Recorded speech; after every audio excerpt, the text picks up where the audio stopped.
Hello students, my name is Anushka Tiwari and हमने chapter pick किया था नया हमारा safety and first add of class 5th। Last time हमने इंट्रोडक्शन पढ़ा था, सेफ्टी क्यों रिक्वायर्ड होती है, क्यों नेसेसरी है और कैसे सेफ्टी एंड प्रिकॉशंस टाइम पे प्रोवाइड करने पर किसी भी विक्टिम के, किसी भी पेशेंट के हम वहाँ पे जान बचा सकते हैं। तो आज हम पढ़ेंगे फर्स्ट एड के बारे में, what basically first aid is. जो फर्स्ट एड होता है, फर्स्ट एड किट्स के बारे में आपने सुना है, तो उस फर्स्ट एड किट में प्रेजेंट क्या होता है। So let's see what is there in it. Okay, so ये सब हमने लास्ट टाइम देख लिया था regarding the safety rules and first aid. पूरा फ्लो चार्ट हमारे सामने प्रेजेंट था। आज हम इसको थोड़ा सा डिटेल में पढ़ेंगे, elaborating with the individual topics. Okay, so बच्चों के अंदर ना बहुत ज़्यादा एक्साइटमेंट रहती है when it comes to their toys. And toys में अगर फर्स्ट एड बॉक्स नहीं होना तो टॉयज़ का सेट जो है इनकम्प्लीट होता है। तो टॉयज़ के जो सेट होते हैं उनके अंदर फर्स्ट एड बॉक्स उनका कम्प्लीटली प्रेजेंट रहता है। तो उस किट के अंदर क्या होता है वो आज हम इसके थ्रू देखेंगे, टेबल के थ्रू हम देखेंगे। First aid is the provision of initial care for an illness और इंजरी। पहले लेवल पे और फर्स्ट लेवल पे अगर किसी को प्रोवाइड की जा रही है तो वो क्या है, फर्स्ट एड है। इनिशियल केयर के रूप में किसी को दी जाती है और प्राइमरी लेवल पे दी जाती है जब कहीं पे एक्सीडेंट हो जाता है। ठीक है, so let's see what it is given. It is usually performed by non-expert but trained personnel to a sick or injured person until definitive medical treatment can be accessed. ये किसके थ्रू दिया जा रहा है? ये दिया जा रहा है किसी अनट्रेन्ड पर्सन के थ्रू जो प्रोफेशनल नहीं है सेफ्टी एंड फर्स्ट एड का या मेडिकल डिपार्टमेंट का, बट उसने कहीं ना कहीं बेसिक ट्रेनिंग ली हुई है और वो उसको प्राइमरी तरीके का ट्रीटमेंट देने में सक्सेसफुल रहा है। ठीक है, सो further medical care past the first aid intervention, it generally consists of series of simple and in some cases potentially life-saving techniques that an individual can be trained to perform with minimal equipment.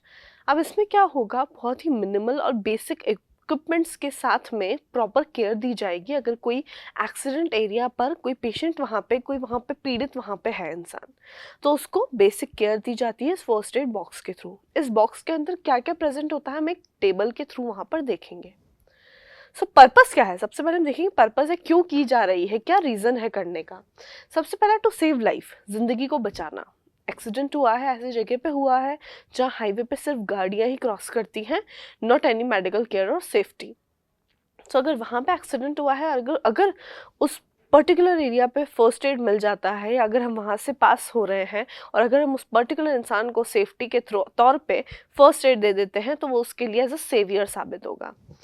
So to save life, to prevent further injury आगे फैलने से, आगे बढ़ने से और worst होने से conditions वहाँ पे दी जा रही है।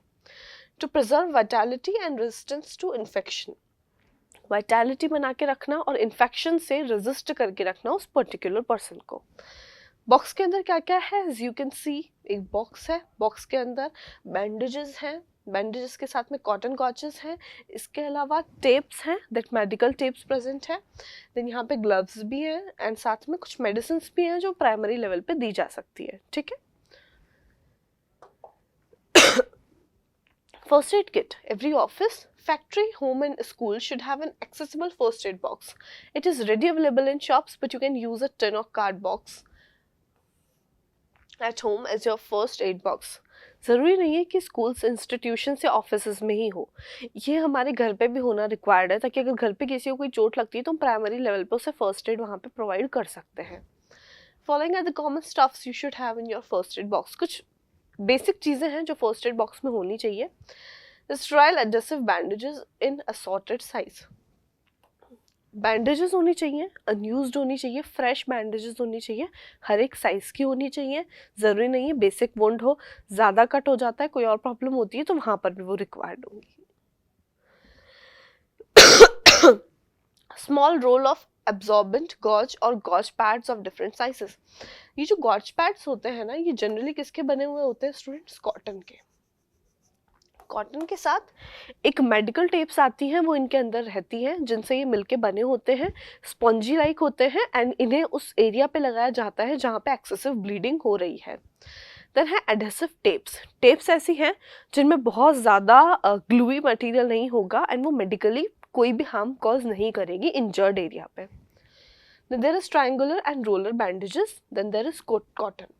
एक कॉटन का रोल होना इसीलिए ज़रूरी है स्टूडेंट्स, जिसके अंदर क्या होता है, देखिए कॉटन बहुत काम में आने वाली चीज़ है। अगर गलती से कोई बर्न चाकू से लग गया है या कोई कांच से वहाँ पे प्रॉब्लम हो गई है, चोट लग गई है, तो उस पर सीवियर ब्लीडिंग होगी। उस ब्लीडिंग को रोकने के लिए वहाँ पे कॉटन का होना बहुत ज़रूरी है, बहुत इंपॉर्टेंट है, जिससे उस ब्लीडिंग को रोका जा सके। So one roll of cotton. Then bandaids, plasters होने चाहिए। हम बहुत एक्सपर्ट नहीं है फ्रैक्चर को प्रिवेंट करने के लिए, बट हम प्राइमरी लेवल पे प्रोवाइड कर सकते हैं। Then scissors, pair of scissors होना चाहिए। सिजर यानी कि जब उस एरिया पे, एंड हाँ one more thing is there to be added, अगर सिजर्स का हम यूज़ कर रहे हैं तो हमें उसी टाइम पे उस सिजर को यूज़ करने के बाद में सैनिटाइज करके प्रॉपर रख देना है। Then there is pen torch. What is this pen torch is? Pen torch is for the use to examine the injured place. कभी कभी ऐसा होता है कि टीथ के अंदर या माउथ के अंदर जॉ साइड पे कुछ लग गया है, तो चोट है एंड वहाँ पे ब्लीडिंग हो रहा है। देखने के लिए पैन टॉर्च काम आएगी, पैन शेप की होगी, टॉर्च लाइक मटेरियल होगा वहाँ पे एंड लाइट ऑन होगी उससे, जिससे आप देख सकते हैं कि अंदर माउथ में कहाँ इंजरी हुई है। ठीक है, सो बहुत ही नॉमिनल या मिनिमल वाली जो चोट है उससे देखने के लिए। Then latex gloves. ग्लव्स इसलिए होने चाहिए सॉरी, लेटेक्स ग्लव्स इसलिए होने चाहिए कि अगर कहीं पे चोट लगी हुई है तो उस जगह पे ग्लव्स से हैंड को प्रोटेक्ट रखेंगे और वहाँ पे फर्दर इन्फेक्शन कॉज नहीं होगा। तो लेटेक्स के गन वहाँ पे गम्स जो है वहाँ पे ग्लव्स बहुत ही बेनिफिशियल साबित होंगे। Then tweezers. ट्विजर्स क्या होते हैं students? Kind of pluckers. Wounded area पे अगर कांच चुभा है या पैर में लग गया है तो ट्विजर्स की मदद से उसे बाहर निकाला जा सकता है। ठीक है, तो देयर इज निडल। निडल किस काम में? अटैचमेंट के काम में। ठीक है, घर पे भी होना चाहिए ताकि अगर कंपाउंडर वहाँ से यहाँ आ रहे हैं, वैसे they use to carry with themselves and you should also have one at the home. Moisture towels and clean dry cloth pieces. Generally ना ये कॉटन के ही होने चाहिए। ठीक है, moisture and dry cloth pieces. Antiseptic creams होनी चाहिए, सेवलॉन या डेटॉल, जो भी इन्फेक्टेड एरिया है वहाँ पे उसको पहले क्लीन करने के लिए। थोड़ा सा बर्निंग सेंसेशन देती है स्टार्टिंग में, but then it will get fine with the time. Thermometer to check the temperature. ठीक है, जो भी बुखार आया हुआ है अगर किसी को या चोट भी लगी है तो इस तरह के सिम्टम्स कैच करने के लिए। ओके, ट्यूब और पेट्रोलियम जेली और अदर लुब्रिकेंट। जगह को मॉइस्चर रखने के लिए पेट्रोलियम जेली, वेसलिन लाइक और कोई भी लुब्रिकेंट जो उस पर मॉइस्चर मेंटेन रखे, वो जगह ड्राई ना हो, उस पर कोई फंगस ना हो फॉर्म, तो इसलिए वहाँ पे लुब्रिकेंट यूज किया जाता है। Assorted size of safety pins. Pins का यूज किस लिए? पिन यानी सेफ्टी पिन्स किस तरह की है? यहाँ पे प्लास्टर अगर किया है तो उस जगह को प्रॉपर अटैच करने के लिए।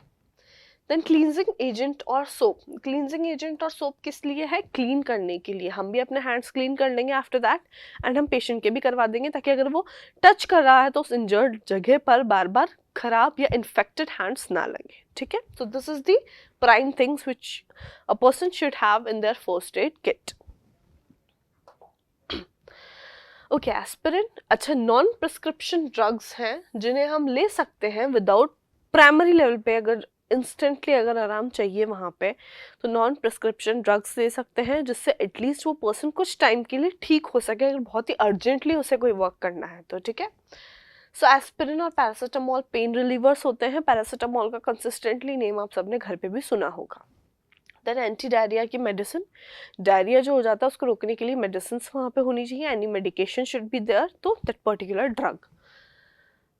Antihistamine cream for bee stings. अगर बी वास्प ने काट लिया है तो एंटीहिस्टामिन होने चाहिए। Laxative antacids for stomach upset. अगर गैस्ट्रिक सिक्रीशंस हो रहे हैं पेट में, such kind of antacid will like clear it and more make you relax more. ठीक है, so now what you have to do is keep your first aid kit where it is easily accessible. Replace drugs whenever they reach the expiry dates. Check करते रहना है, अगर use में नहीं आई है तब भी उसे टाइम से पहले, मतलब एक्सपायर डेट आते ही फेंक देना चाहिए। You should not take them in their use. ठीक है, basic tips for illness and injury. किसी भी इलनेस या इंजरी के लिए फर्स्ट एड लेवल पे, प्राइम लेवल पे क्या टिप्स हम दे सकते हैं, तो वो टिप्स का एक चार्ट है हमारे सामने। Make sure your household has a first aid kit. घर पे present होना चाहिए first aid kit. It should have basic medicines which are readily accessible. These sort of. Keep your first aid kit all medications including non-prescription drugs out of children's reach. Because बच्चों की आदत है शरारत करने की and वो खेलेंगे कुछ भी बॉक्स देख के, उसके अंदर मटेरियल्स देख के, तो उनसे उन्हें दूर रखना है, ठीक है। Before assisting a victim, protect yourself first. Assess the scene and determine the prevalent hazards, if any. Whenever possible, wear gloves to protect yourself from blood and other bodily fluids. जिस भी जगह पे आप हेल्प के लिए गए हैं, make sure safety comes first. तो आपको अपनी सेफ्टी का भी ध्यान रखना है, ग्लव्स वेयर करें, मास्क वेयर करें, प्रॉपर अपने सर को कवर करें, जिससे क्या होगा, वो इंजरी आपको अफेक्ट नहीं करेगी। When an emergency occurs, make sure the tongue does not block the victim's airway. Tongues है ये, and that mouth is free of any secretions and foreign objects. No, it's tongue only because यहाँ पे ये बताया गया है कि mouth ना डायरेक्ट एनवायरनमेंट के कांटेक्ट में नहीं होना चाहिए। पहले मुंह बंद कर दें हम, जिससे कोई बैक्टीरिया के इन्फेक्शन के अंदर जाने के चांसेस ना हो, अगर उस विक्टिम उस एरिया पर भी है या उसका माउथ ओपन भी है स्लाइटली तो। So it is important that the person is breathing freely, and if not, administer artificial respiration promptly. बहुत सारे केसेस में बाहर से दिया जाता है SPR, तो ये मेक श्योर करना है कि उस पर्सन को प्रॉपर से रेस्पिरेशन वहाँ प्रोवाइड हो, ठीक है, प्रॉपर उसमें सांस जा रही है। See that the victim has a pulse and good blood circulation as you check for signs of bleeding. Act fast if the victim is bleeding severely, swallowed poison, or his heart or breathing has stopped.